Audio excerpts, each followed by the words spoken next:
But he can't get you now. He's dead, honey. Because mommy lit that mother. Tina. Hey guys, welcome to SuperMarcelWorld.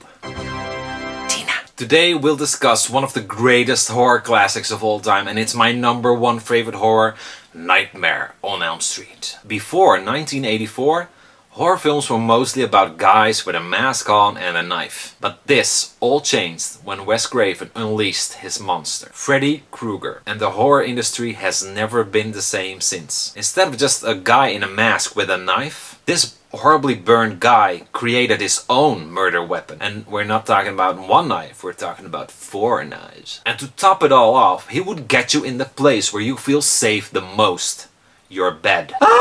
This is God. As a kid, I was terrified of Freddy. I remember going downstairs on a certain night and my parents were watching the original, so I asked them what they were watching and they said Freddy. They didn't say Nightmare on Elm Street, they said Freddy and he's scary. They didn't pause the film, they just urged me to go back to bed. But of course, as stubborn as I was, and probably still am, I stood there long enough to catch my first glimpse of Freddy. Ugh! And it really scared me. I ran right back to bed. When I was a little older and probably still too young to watch these films, I fell in love with Freddy and Jason and all the other guys, but mostly Freddy Krueger. And I've been in love with them ever since. Now, what makes this film so exceptionally good? I think it's the team they gather. The creation itself, the story came from the brilliant mind of Wes Craven, put together with the brilliant performance by Robert Englund, and with the beauty and innocence and power of Heather Langenkamp as Nancy Thompson. And let's not forget the awesome effects crew who made these nightmares so cool and scary. As someone who deserves a special place in the spotlight, Charles Bernstein, the composer of the film. I really love his soundtrack. It's awesome. This is God. Most magical moment. Now you'd probably expect me to say one of my favorite scenes is one of the creative kills, because those were so badass and awesome, like the blood coming out of Glenn's bed or the hanging of Rod. There were so many awesome scenes, but my favorite part is where Nancy drags Freddy out of her dream and she realizes he isn't there, and she says to herself, "I'm crazy after all." And of course everyone knows that's the moment where Freddy jumps up from behind of the bed, and that's such a powerful scare, and it really makes Nancy question her sanity, because she's, oh, I'm crazy after all. Everybody's been saying I'm crazy and I thought I was right, but I'm crazy after all. BOOM! He appears, and that's so awesome. I love it! Did you know, in a deleted scene it appears that Nancy was not an only child. They all had a brother or sister once.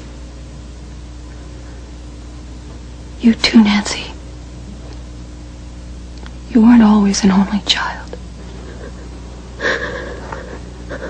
Wes Craven created Freddy by merging the following things. In a science article he read about how the combination of the colors red and green are the 2 most contrasting colors to the human eye. In another article he read about a kid dying in his sleep. Elm Street was named after Elm Street in Wheaton, Illinois.